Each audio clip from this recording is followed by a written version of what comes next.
Hey Libra, Libra, Libra, what's up? I know I'm saying to myself, oh, I'm just going to do a short video, and then it gets long and long and long. Uh, I obviously have too much time on my hands, but I really don't, and that's the thing that's interesting. Hopefully one day, you know what I'm thinking about though?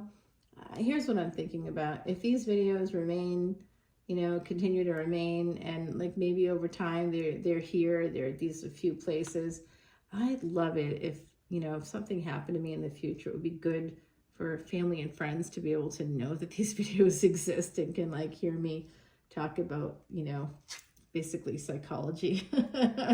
Talk to you like a psychology person. Yeah, like a therapist. What's up? So this is about the lovers. Someone here has to make a permanent choice. They're trying to manifest something permanent in their life.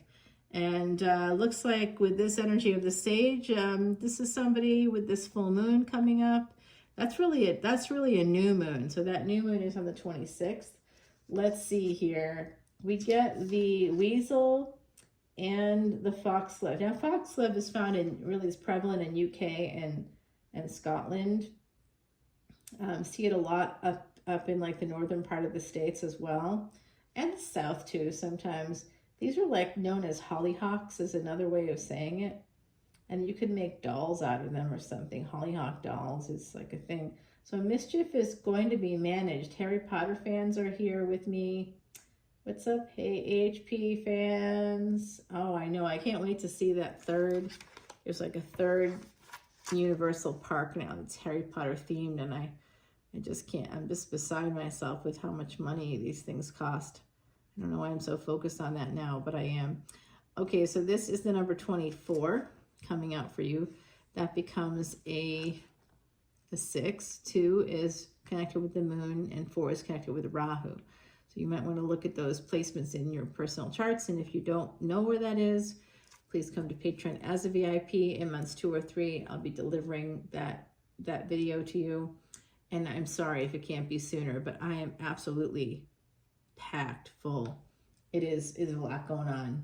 I got to keep up with my videos here and also with my clients and the other 50 things I'm doing at the same time. Number 22 coming out for you, and this was this number 24? That's right, it's a 6. So it's a 226 coming out for me. I do see that 2224. So it could be a 6 to a 4. That's a Ascendant Master Builders in numerology is those multiple 2s, and 3 2s becomes a 6. And then the number 4, that can be broken down into 2 2s as well. So now we're talking about 5 2s, and that's like that's 10. It's the beginning of a new cycle coming out for you. And then number 22, I always have a soft feeling for that number 22. This is the fairy forts. And ancients and fairies in harmony did dwell. Heed the boundaries of others and all will be well. I just remember like, oh yeah, I forgot about that dream. This reminded me of a dream when I talk about fairy forts and we've been talking about Ireland and Scotland. Well, I had a dream. I feel like Martin Luther King, Dr. King right now. I have a dream. No, I mean like I had like an actual dream. And this was like a while ago. This was maybe in could have been 2019, 2020. Somebody I was working for in that area of Ireland and UK, they were predatory, and it came out in the papers years later. Like I knew they were predatory because they were predatory toward me, and I didn't like that energy. And then years later, it came out that they had been arrested in another country for breaking into a hotel room of 2 young girls in another country where it's still illegal to do that. And these girls were 16 years old, and they actually got in bed naked with one of the girls, and probably something bad happened there, and they were arrested. And then that was publicized like years later. Someone found it and wrote about that, and yeah, scary. So tea ceremony here. So you never know who people are. You kind of have to see what's going on. And that's really bad, actually, because they had to change their last name, and they weren't able to, like, basically their business was failing. Someone else had to take over the business and be the front for them, and nobody, like, their book sales went down. They just weren't able to, like, you know, it's sad. So this tea ceremony is actually with the fairy forts. That's about the boundaries. And I think that there's something coming out as I'm telling you that story, because that person was in the dream, and they were like, I was walking around this, like, there were these, like, graves. They're like, kind of look like stone huts, but and sometimes some homeless folks would go in there and pass away in there, because then there was, like, no oxygen, or there'd be something that, like, some people didn't know what was in there, like gases or something were developing. So anyway, I had this dream about one of these, like, kind of burial tombs that are these ancient tombs that look like, that they call them fairy forts sometimes. And man, I was walking around it. It was a stone. Yeah, it looked like a big stone, like an altar stone. And there was, like, a fairy fort nearby. And this guy, and I hear rustling of leaves behind me. So it's like fall in the dream. And it's this guy, and he's like, hey, I want to show you something. You know, already I don't like the guy. Now, in the dream, of course, and in real life too, I'm very much a protector. I'm very much a mommy. I don't like it when people do things like that. And they were trying to get me to go into this cave. It was a dark cave. And that's a psychology metaphor. I already know that. And I said, you know, I'm all set. I'm going to stay right here. You can go ahead in if you want. And they're like, no. See, there's something back here I want to show you. I was like, no, I'm all set. And I'm backing away, you know, because I feel like this person's dangerous. And as I'm backing away, a tiger passes me and goes into the cave. And I just turn my back and walk back to the fairy forts. Basically, you know, Year of the Tiger comes out there, and like, someone is following this person in, and it could also mean that somebody born Year of the Tiger could have been predatory themselves, you know, and that I could be meeting in the future. Well, I did happen to meet a few people born Year of the Tiger, quite a few people in Ireland and Scotland. So interesting, like 1962, 1974, 1986, definitely a lot of those energies. And so then I go back to the fairy forts, and I'm in the fairy forts, and then there's, like, a family member in there who had been really cruel to me. And I'm like, and I'm trying to say to them, you know, what are you doing in here? You know, how'd you get here?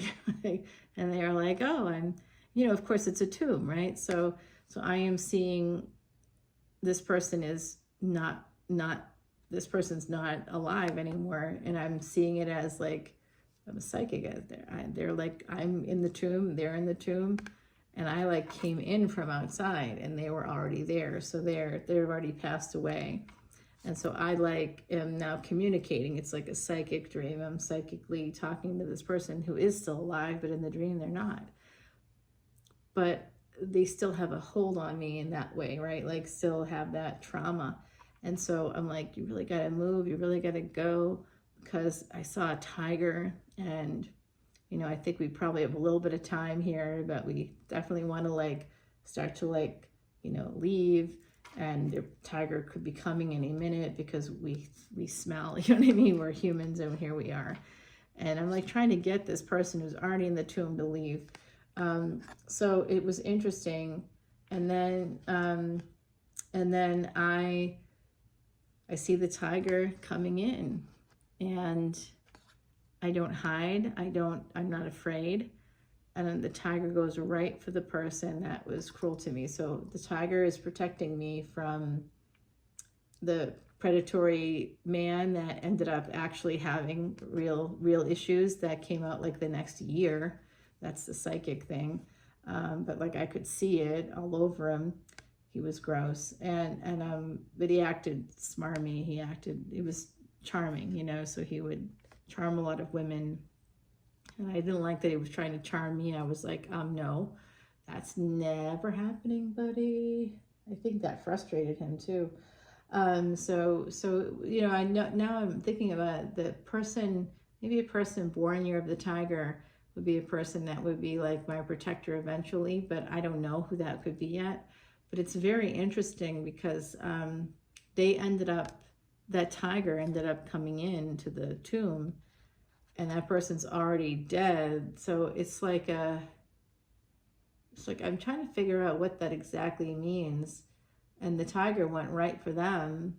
And while they were, I did the same thing as I did at the cave. I just turned my back and walked out. Like it's a energy of outliving your enemies is really what that's about. You know, knowing who your enemies are, even the hidden ones, even the ones that are like in the grave, that, you know, 1 foot in the grave, whatever. There's some metaphor about that. So I'm getting that here. There's something about that. This is through my Japanese ancestry. There's actually a samurai here that was in Japan when the Huns invaded, and you know, they promised to their spirit even after death that they would stay and protect people from the Huns. And I tell you, I know that in DNA tests within our family, there's like Mongolian DNA. So I think that's why because he's protecting people from the Hun right here. It's just a little percentage, okay?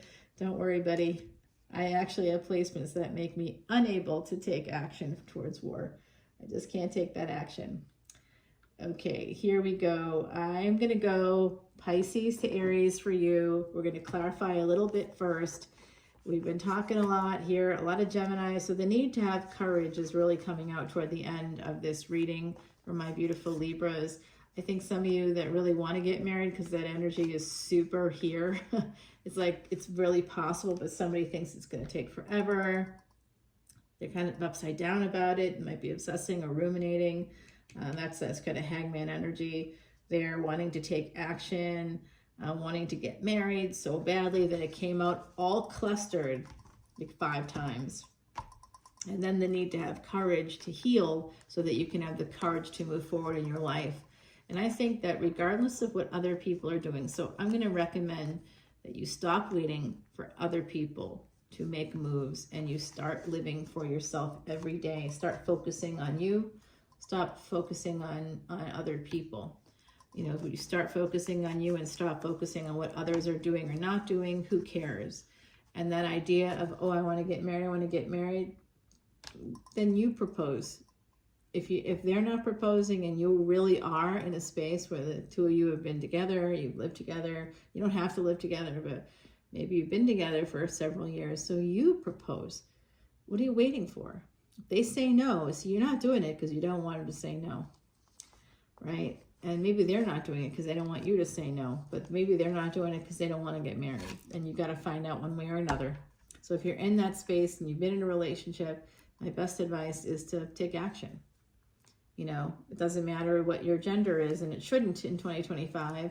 And if you're a person that sees someone and you started to see stars, or you started to see little hearts come up when you saw their face, like, oh, this is the one, but you're not in that space yet of a relationship, and you figure this too much with the 10 of Wands and the Hangman, like, I just can't get to them. We can't have this relationship. That's not going to happen. Well, you know, I think you're just going to have to like talk to them. And if you live in like separate countries or you live in different states, just talk to them and say how you feel.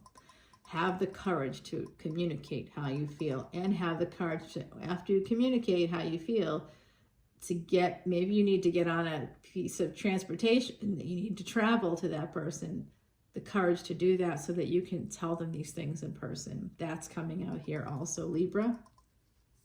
So having a discussion with somebody saying, hey, you know, this is what I want.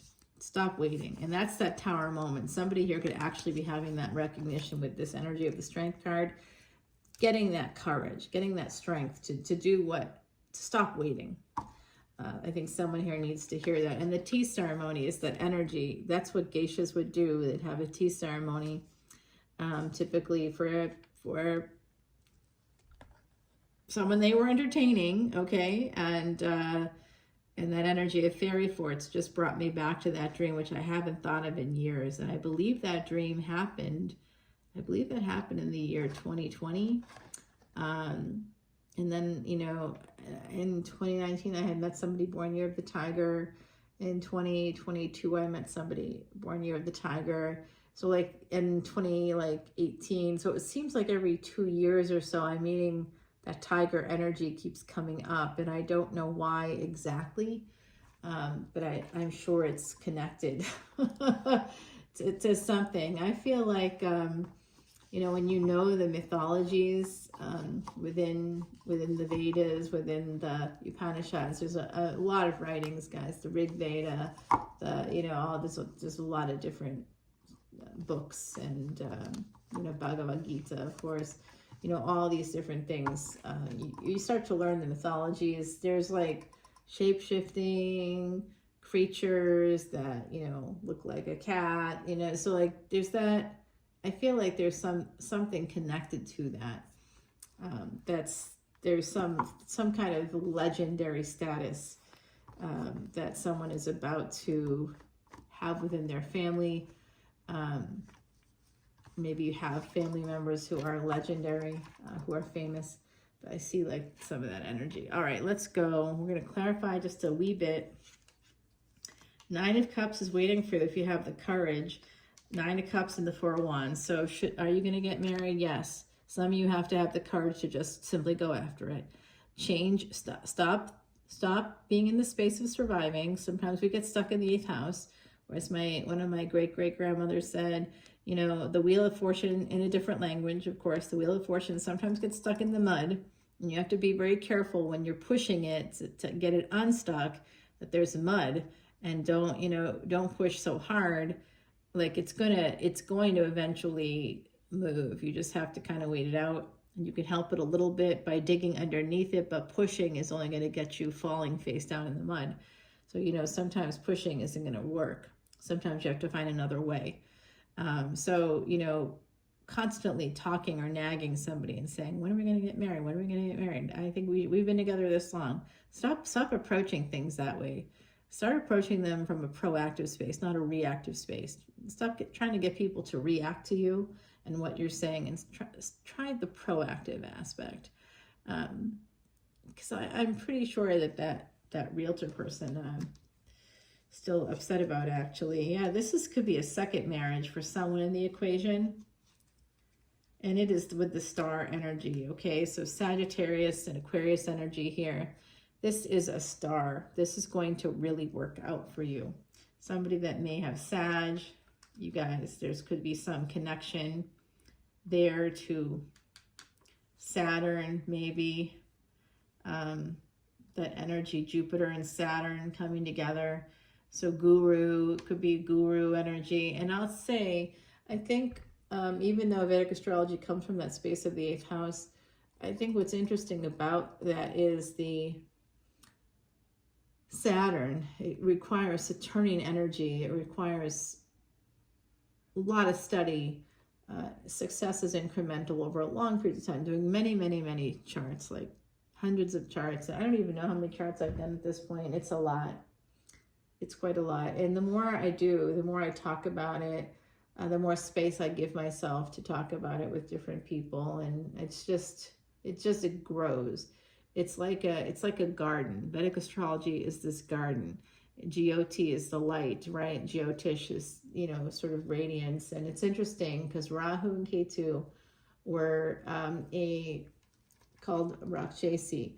Rakshasi, it means demon. They were an Asura. And those people that were demons, by the way, were just outsiders. Where were they from? Sri Lanka.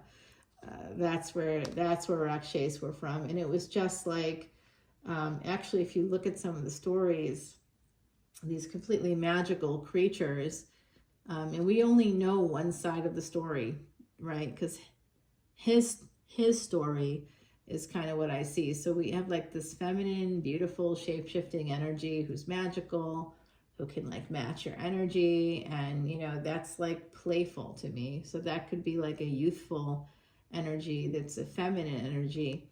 and kind of just playing mischievous, you know. A little bit of that came out here today. And then they're like killed, you know. In some stories, they're just kicked to death, merely kicked to death. What? In another story, they make themselves small, and so matching energies means, you know, she made herself big, and that person made themselves small, and then, like, you know, as part of the game, she swallowed them. It was just part of the game, and then they made themselves big, and they ripped her apart from the inside out. Like, that feels very, very sexist to me.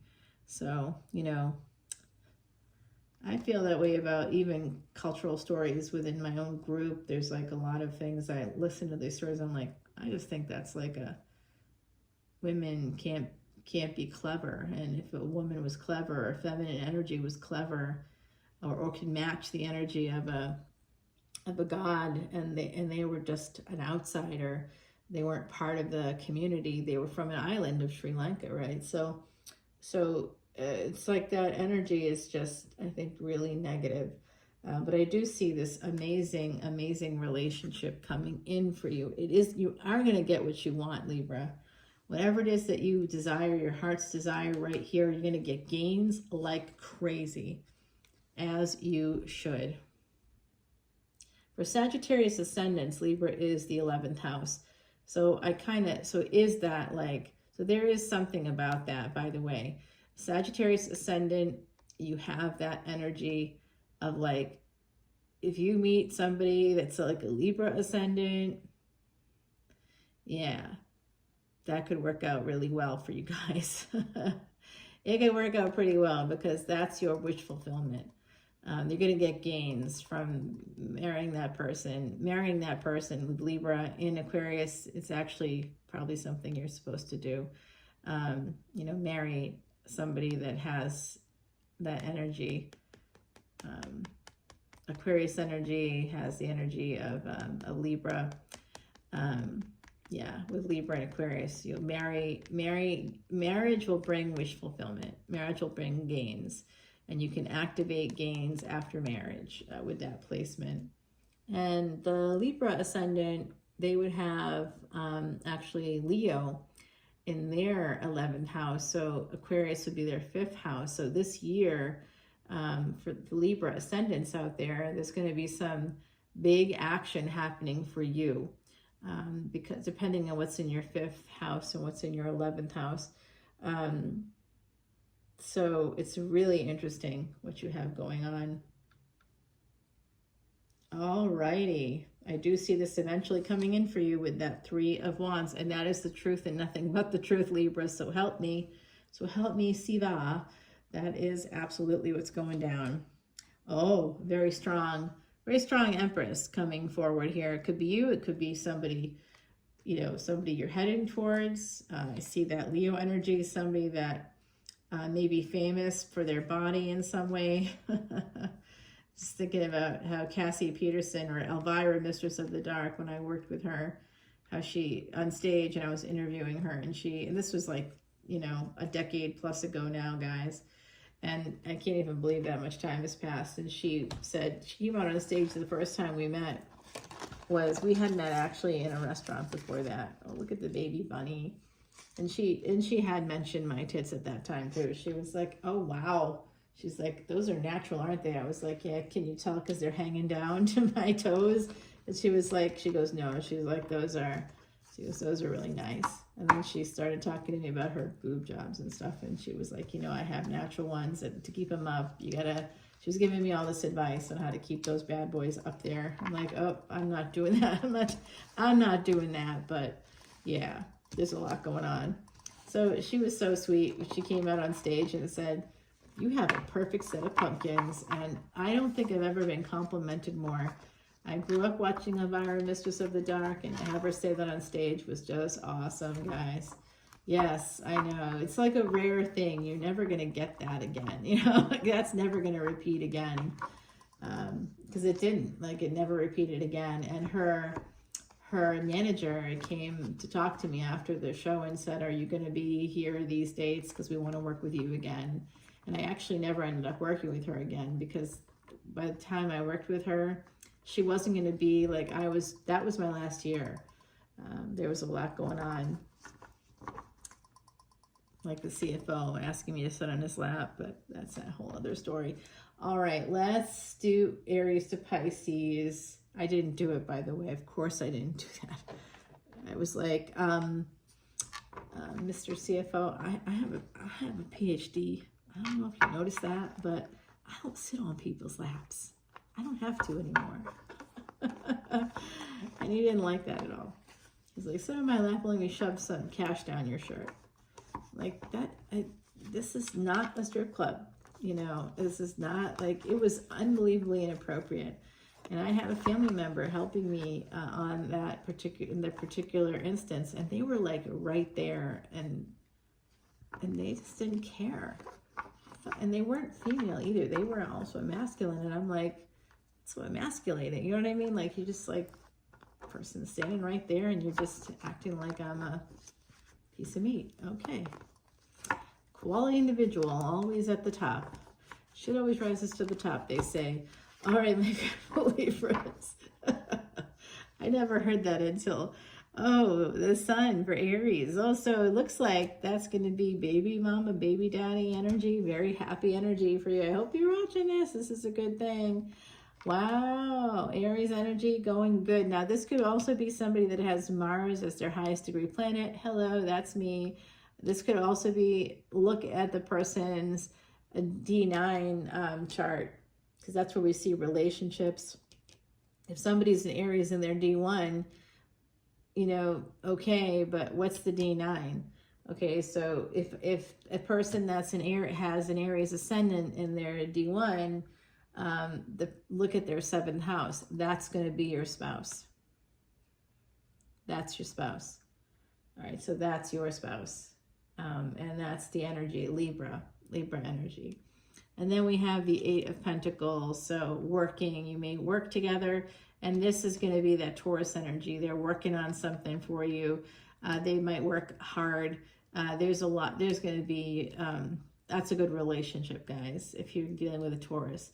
Dealing with an Aries, it's going to be, or somebody with a Mars as the highest degree planet, as Yat Makaraka, or Aries in their D9. Okay, that came out.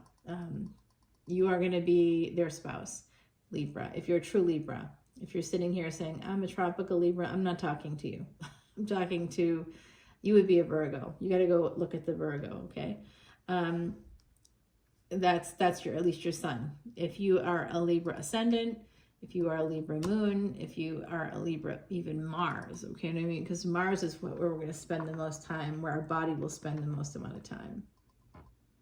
Yeah. All right.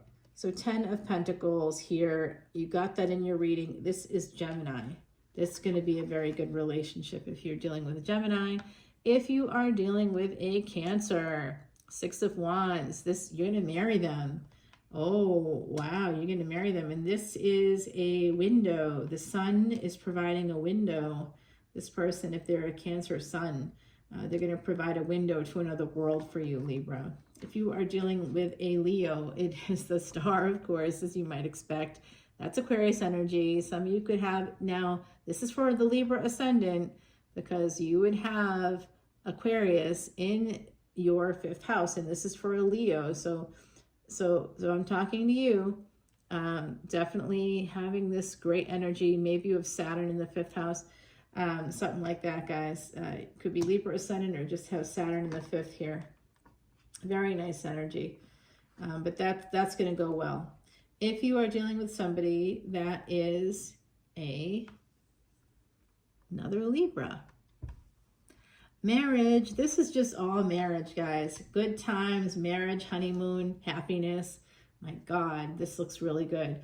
If you are dealing with a Scorpio or somebody with heavy Scorpio placements, 5 of Pentacles, you know, you just may not feel like you're getting much out of them.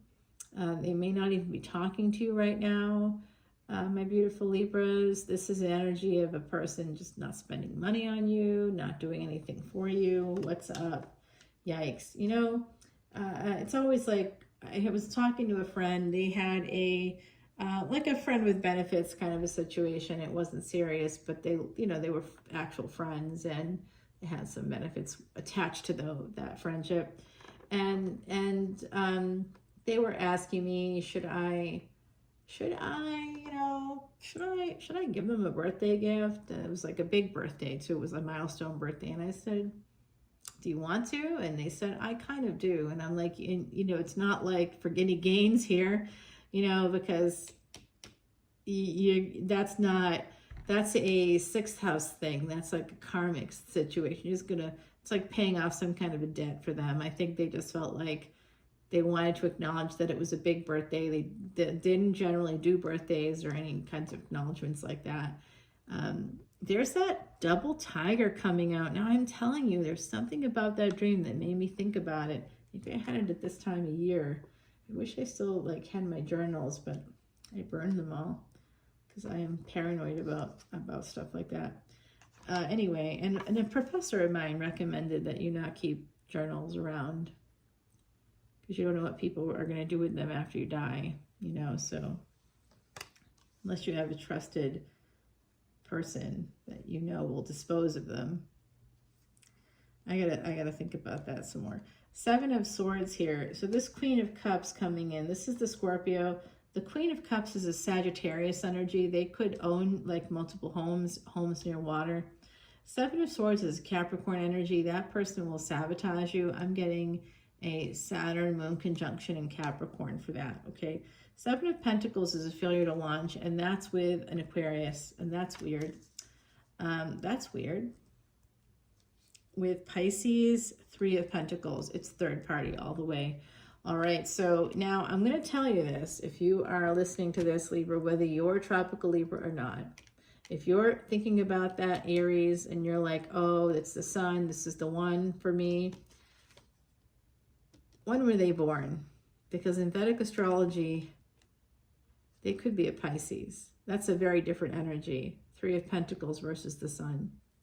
This is a person born on or after April 14th. Okay, and they would have that energy regardless of what placements they had. They'd be born, right? So forget about the sun. This is a person born on or after April 14th through like around the 13th of May. We're right here, right in this space now where it's moving. The sun is moving into Taurus like right now. Okay, guys, so it moves into Taurus right around this time. So that person is not really an Aries. If they're a tropical Aries, they're really probably a Pisces. And that person's got third party written all over them. All right, so just be careful of that energy. I love you guys. I do see somebody getting married again. Four of Wands coming out for you. Queen of Pentacles. Someone here is going to buy a house eventually. Ten of Cups. Could be something that's passed on in your generations. Five of Cups. There's some regrets here attached to family and to love of family. Eight of Wands. Wanting to make big moves towards something that... There's that tiger coming out again. I'm telling you, there's something here about this today for me. I don't know what. I'm going to go take my walk, though, because I think we've said everything we can say, Libra. What do you think? 33 minutes and 33 seconds. Bye now.